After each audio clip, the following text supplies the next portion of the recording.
Hello बच्चों, welcome to our YouTube channel Lucky Maths, जहां पर बच्चों आप सभी को सीबीएसई क्लास 10th का मैथ्स पढ़ाया जा रहा है। बच्चों आज की क्लास में मैं आपको एज से रिलेटेड क्वेश्चंस कराऊंगा जो कि आपकी एक्सरसाइज 3.6 में दे रखे हैं। यहां से आपका एक क्वेश्चन जरूर आएगा, चाहे आपका वह ग्राफ से आए, ठीक है, या फिर आपको डायरेक्ट एज को ही निकालने को बोले। वो 3 नंबर का आएगा तो एज निकालने को बोलेगा, 5 नंबर का आएगा तो ग्राफ भी आपसे बनवाएगा। ठीक है मेरे भाई, तो इस वीडियो को अच्छे से देखना। आपके सारे डाउट्स जितने भी आपके एज से रिलेटेड सारे क्वेश्चंस हैं, उनमें जो भी आपका डाउट बनता है वो मैं आपको सारा क्लियर करके जाऊंगा इस वीडियो में। ठीक है, चलिए बच्चों, इन क्वेश्चंस को सोल्व करने से पहले मैं आपको एक बेसिक कॉन्सेप्ट के बारे में जरूर बताऊंगा जो हमारा सभी एज प्रॉब्लम्स में लग जाता है। ठीक है, तो ध्यान से सुनना, मैं आपको एक एग्जांपल के थ्रू बता रहा हूं। मान लीजिए बच्चों, हमारा क्वेश्चन इस तरीके से आता है कि कोई लड़का है जिसका नाम है अनुज, उसकी एज 5 साल पहले या 10 साल पहले या 8 साल पहले अपने लड़के से 3 गुना ज्यादा थी। ठीक है, क्या आप समझ पा रहे हो क्या कि कोई लड़का है अनुज, उसकी एज जो है 5 साल पहले अपने बच्चे से, अपने लड़के से, ठीक है, अपने सन से 3 गुना थी। ठीक है, आज से 5 साल पहले। लेकिन आज से 10 साल बाद यानी कि 15 साल बाद या 20 साल बाद जो है उसकी एज अपने लड़के से 5 गुना हो जाएगी। ठीक है, उसकी एज जो है अपने लड़के की 5 गुना हो जाएगी। तो बताओ अनुज की एज क्या है और उस लड़के की एज क्या है।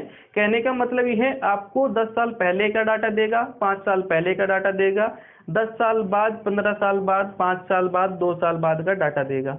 ठीक है, आपको प्रेजेंट एज उनकी नहीं बताएगा, आपको प्रेजेंट एज ही निकालनी पड़ेगी। तो बच्चों इस तरीके के क्वेश्चंस को सोल्व करने के लिए हमारा जो बेसिक अप्रोच रहता है, जो हमारा बेसिक कॉन्सेप्ट रहता है, हमें ये मान करके चलना है कि उस लड़के की एज और उसके बच्चे की एज जो प्रेजेंट एज होगी, मान लीजिए कोई भी वेरिएबल दे दो, क्योंकि हमें नहीं पता एक्यूरेट एज, तो हमें वेरिएबल ही तो मान करके चलना पड़ेगा। कोई भी वेरिएबल आप मान सकते हो।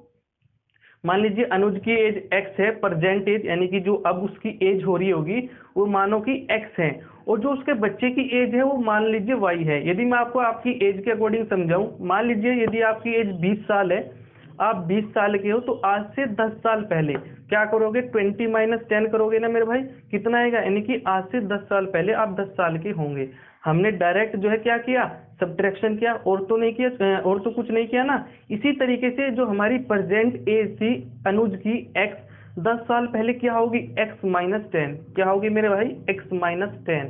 और उस लड़के की भी तो एज, यानी कि जो अनुज का लड़का है उसकी भी तो एज 10 साल पहले क्या होगी, y-10 होगी कि नहीं होगी। और हमारी जो एज होगी 10 साल बाद क्या होगी, 20 + 10 कितना होगा, 30। 20 + 5 यदि 5 साल बाद दिया गया हो क्वेश्चन में, 25 साल होगी। 20 + 5 कितना होगा, 25। तो इसी तरीके से जो अनुज की एज होगी आज से 5 साल बाद, वो कितना होगा, x + 5। उस लड़के की एज कितनी होगी, y + 5। तो आप समझ पाएंगे क्यों हम माइनस करते हैं, क्यों हम प्लस करते हैं, और x और y हमारा क्या होता है। समझ पाए क्या मेरे भाई। अब मैं आपको क्वेश्चंस के माध्यम से सोल्व करा रहा हूँ। ध्यान से देखना और ध्यान से सुनना मेरी बातों को।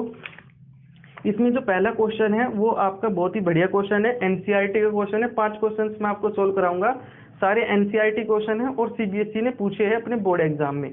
ठीक है, आपको अपनी स्क्रीन पर भी दिखाई दे रहा होगा, ध्यान से पढ़ लो एक बार। इसमें दे रखा है, Aftab tales his daughter 7 years ago I was 7 times as old as you were then, also 3 years from now I shall be 3 times as old as you will be, isn't this interesting, represent this situation algebraically and graphically. आपको इसको solve भी करना है, algebraically solve करना है, और graphically भी आपको क्या करना है, इसका ग्राफ भी बनाना है। ग्राफ बनाना मैं आपको नहीं बताऊंगा, आपको केवल मैं इक्वेशंस को बना करके दिखाऊंगा। इक्वेशन सोल्व करना मैंने आपको पहली वीडियो में बता रखा है, ग्राफ बनाना भी मैंने आपको अच्छे से सिखा रखा है। तो इन जो ये 5 क्वेश्चन हो गए, मैं आपको इनकी इक्वेशन बना करके दिखाऊंगा किस तरीके से हमारी इक्वेशन बनती है, क्योंकि यही हमारा इंपॉर्टेंट स्टेप रहता है, इक्वेशन को बनाना। ठीक है मेरे भाई। इसने ये बताया कि आफ्ताब जो है अपनी लड़की से कह रहा है कि 7 years ago, एगो का मतलब पहले, यानी कि आज से पहले। मान लीजिए आफ्ताब की जो आफ्ताब है उसकी एज मान लो मेरे भाई, अभी की एज जो है प्रेजेंट एज वो क्या होगी, x। उसकी डॉटर की एज क्या होगी, मान लीजिए अभी y। प्रेजेंट एज है यानी कि जो आज की एज है वो आफ्ताब की x मान ली, उसकी लड़की की हमने y मान लिया। 7 साल पहले, 7 साल पहले कितना होगा, x-7 भाई, होगी कि नहीं होगी, इसकी कितनी होगी, y-7। 7 साल पहले। यदि मैं आपको आपकी अकॉर्डिंग समझाऊं, मान लीजिए हमारी एज 20 है, तो 20 माइनस 7 यानी कि 7 साल पहले कितनी एज होगी हमारी? 13 होगी कि नहीं होगी? होगी। अब इसने बताया कि I was 7 times as old as you were then, यानी कि जो तुम्हारी 7 साल पहले की एज है उस टाइम पे मैं तुम्हारी एज का 7 गुना था। मैं तुम्हारी एज का 7 गुना था अपनी डॉटर से, आफ्ताब कह रहा है। क्या कह रहा है? 7 टाइम्स, यानी कि जो ये एज थी मेरी 7 साल पहले की, वो ये एज जो है 7 गुना थी आपकी एज की। ठीक है, इस तरीके से आफ्ताब की जो एज है वो 7 गुना थी उसकी लड़की की एज से 7 साल पहले। ये बनेगी हमारी पहली इक्वेशन। इसको x और y में सोल्व कर लेना, आपकी x प्लस वाई या x माइनस वाई इस तरीके से बनेगी। इधर चला जाएगा हमारा, या तो 0 बनेगा या फिर हमारा जो भी कांस्टेंट बनेगा। ठीक है, इस तरीके से हमारी ये इक्वेशन बन जाएगी। ये तो हो गई हमारी पहली इक्वेशन, और मैंने आपको अच्छे से क्लियर कर रखा है। यदि हमारे पास में दो वेरिएबल हो, यदि हमारे पास में दो वेरिएबल हो तो हमारे पास में दो इक्वेशन होगी, तभी हमारी x और y की वैल्यू आएगी। आएगी कि नहीं आएगी, अच्छे से बता रखे मेरे भाई। फिर इसने कहा कि 3 years फ्रॉम नाउ, यानी कि आज से 3 साल बाद। ये तो पहले की हो गई, पहले की घटेंगे ही ना, माइनस होगी। बाद की एज कितनी होगी मेरे भाई? प्लस होगी। आज से 3 साल बाद, यानी कि जो हमारी एज 20 थी, 3 साल बाद कितना होगा? 23 होगा कि नहीं होगा? होगा ना। आज से 3 साल बाद I shall be 3 times as old as you will be, यानी कि जो मेरी एज है इसकी भी, इसमें भी 3 जुड़ेगा, डॉटर की एज में भी तो 3 जुड़ेगा। यदि डॉटर आज 22 साल की है तो 3 साल बाद कितने की होगी? y प्लस 3, जिस तरीके से हमने यहाँ पर किया। तो इसने ये बताया कि जो मेरी एज है आज से 3 साल बाद, वो तुम्हारी एज से 3 गुना होगी तब भी। इस तरीके से x plus 3 is equals to 3 into y plus 3। क्या आपको समझ में आया क्या भाई? मेरी एज जो है आज से 7 साल बाद, मेरी प्रेजेंट एज x है, 7 साल बाद कितनी होगी? x minus 7। जो मेरी उस समय की एज है 7 साल पहले की, वो मेरे लड़के से, वो मेरे बच्चे से 7 गुना थी। ठीक है, 7 गुना थी। x minus 7 is equals to 7y minus 7। ठीक है, इस तरीके से हो गया। लेकिन आज से 3 साल बाद, आज से 3 साल बाद, यानी कि मेरी एज में 3 साल जुड़ गए कि नहीं जुड़ गया? मेरे बच्चे की भी एज में 3 साल जुड़ेगा, क्योंकि 3 साल बाद की बात हो रही है। तो x प्लस 3 और y प्लस 3, मेरी एज आज से 3 साल बाद मेरे लड़के की एज की 3 गुना होगी। तो ये इस तरीके से लिखी जाएगी। ठीक है मेरे भाई, आपको कोई भी वेरिएबल मानना है, a मानो, b मानो, x मानो, y मानो, z मानो, आपकी मन की मर्जी है, आप कुछ भी मान सकते हैं। कोई भी इस पर फर्क नहीं पड़ेगा आपके क्वेश्चन पर, आपके आंसर पर, ना ही आपके मार्क्स कटेंगे। ठीक है, अब दूसरा क्वेश्चन सोल्व करते हैं। सारे एनसीईआरटी और सीबीएसई हैं, इनको सोल्व कर लेना। मेरा काम है आपको इक्वेशन बनाना, किस तरीके से हमारी इक्वेशन बन रही है वो मैं आपको बता रहा हूँ अच्छे से। ठीक है, अब दूसरा जो क्वेश्चन बन रहा है मेरे भाई वो ये है 5 ईयर हैंस, यानी कि हैंस का मतलब भी हमारा बाद का होता है। क्या होता है मेरे भाई? 5 ईयर हैंस का मतलब भी हमारा बाद का होता है। एगो माने पहले, ago before minus after hence plus, ये याद रखना। और जो 2-3 वर्ड आएंगे वो भी मैं आपको लिखा दूंगा। 5 ईयर्स हैंस, इसमें क्या कहा कि the age of Jacob will be 3 times age of his son. यहाँ पर भी बेटे और बाप की जो है एज में कंपैरिजन दे रखा है। जैकोब की मान ली हमने present age x, present age. ठीक है मेरे भाई, उसके लड़के की जो मान ली हमने एज अभी की वो y। ठीक है, आज से 5 साल बाद, 5 साल बाद कितना होगा? इसमें भी 5 जुड़ जाएगा और इसमें भी हमारा 5 जुड़ जाएगा। जुड़ेगा कि नहीं जुड़ेगा भाई? यदि हमारी एज आज 20 साल है, 5 साल बाद कितना होगा? 20 और 5 25। ठीक है, लड़के की भी तो एज में प्लस होगा ना। मान लीजिए 10 साल है आज, जो मेरा लड़का है मान लीजिए उसकी एज 10 साल है, तो 5 साल बाद कितने का होगा? 10 प्लस 5 15 होगा कि नहीं होगा? होगा।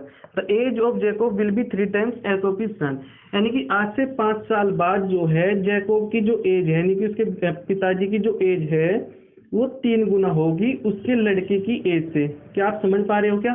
इस तरीके की आपकी इक्वेशन बनेगी। दूसरी जो है 5 ईयर्स एगो, यानी कि 5 साल पहले, पहले की बात है तो माइनस होगा, इसकी भी एज में से 5 माइनस होगा, इसकी भी एज में से 5 माइनस होगा। होगा कि नहीं होगा? होगा। Jacob age was 7 times that of his son. 5 साल पहले ये जो है अपने बेटे की एज का 7 गुना था।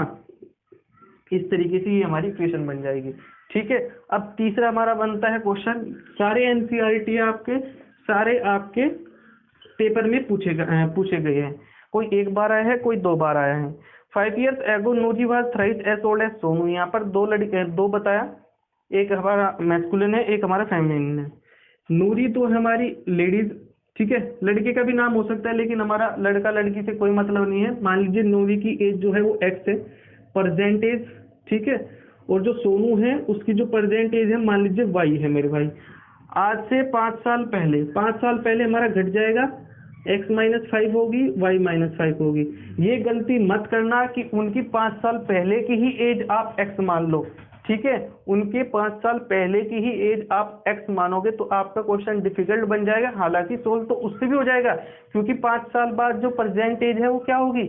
x plus 5। जो हमारी प्रेजेंट एज आएगी वो x प्लस 5 हो जाएगी, लेकिन जो हमारा आंसर आएगा वो x और y में आएगा। तो जो आपका x आंसर आता है आप उसको ही लिख देते हो, उसमें फिर आप प्लस 5 नहीं ऐड करोगे। तो इसलिए आप जो है परसेंटेज x मान लिया करो, और जो आपकी जो भी दूसरा पर्सन दे रखा है उसकी भी परसेंटेज आप दूसरा कोई वेरिएबल y मान लिया करो। ठीक है, 5 साल पहले x माइनस 5 हो गया, 5 साल पहले y माइनस 5 हो गया। Noori was thrice as old as Sonu. Noori जो है वो सोनू की एज का 3 गुना थी पहले, 5 साल पहले। इस तरीके से बन जाएगी। 10 साल लेटर, 10 साल लेटर का मतलब 10 साल बाद। 10 साल बाद इसका कितना होगा? x प्लस 10 होगा कि नहीं होगा मेरे भाई? इसका होगा y प्लस 10। यदि आपको समझ में आ रहा है तो चैनल को सब्सक्राइब जरूर कर लेना और वीडियो को लाइक और शेयर जरूर करना। 10 years later Noori will be twice. Noori जो है 10 साल बाद जो है सोनू की एज का कितना होगा? 2 गुना। इस तरीके से। ठीक है, क्या आपको समझ में आ रहा है क्या? 3 क्वेश्चन हो गए। अब आपका आता है चौथा क्वेश्चन, 4th क्वेश्चन। आपको आपकी स्क्रीन पर भी दिखाई दे रहे होंगे ये क्वेश्चन। आपका जो 4th क्वेश्चन है वो ये है, वो ये बताया गया इसमें भाई, 5 years hence father's age will be thrice times the age of his son। यानी कि 5 साल बाद जो फादर्स एज है, फादर्स और सन का ही इसमें कंपेरिजन दे रखा है। तो या तो फादर और सन का होगा, हालांकि इससे कोई मतलब नहीं है, आप कॉन्सेप्ट समझो। ठीक है, कुछ भी दे दे उससे हमें क्या मतलब है? फादर दे, सन दे, माता पिता दे, कुछ भी दे यार, हमें उससे क्या मतलब है?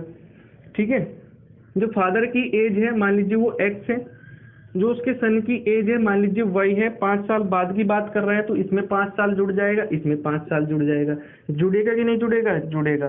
Fathers age will be 3 times, जो है 3 टाइम्स हो जाएगा x plus 5 equals to 3y plus 5। ये हमारा फादर है, ये हमारा सन है। ठीक है, अब इसमें बताया 5 साल पहले, यानी कि 5 साल पहले x माइनस 5 और y माइनस 5। भाई यदि हमारी आज की एज 20 साल है तो पहले की 5 साल पहले की कितनी एज होगी? 15 साल होगी कि नहीं होगी? होगी। फादर्स वाज 7 टाइम्स, ये जो है, जो फादर है वो 7 टाइम्स था। इस तरीके से। ठीक है, आपको समझ में आ रहा है ना? लेकिन जो अब आपका क्वेश्चन होगा, लास्ट वाला क्वेश्चन, इसको ध्यान से समझना मेरे भाई, बहुत अच्छा क्वेश्चन है। इसमें आपको ग्राफ नहीं बनाना है, केवल और केवल आपको क्या करना है? एज ही फाइंड आउट करना है, और इसमें 3 पर्सन है। ठीक है,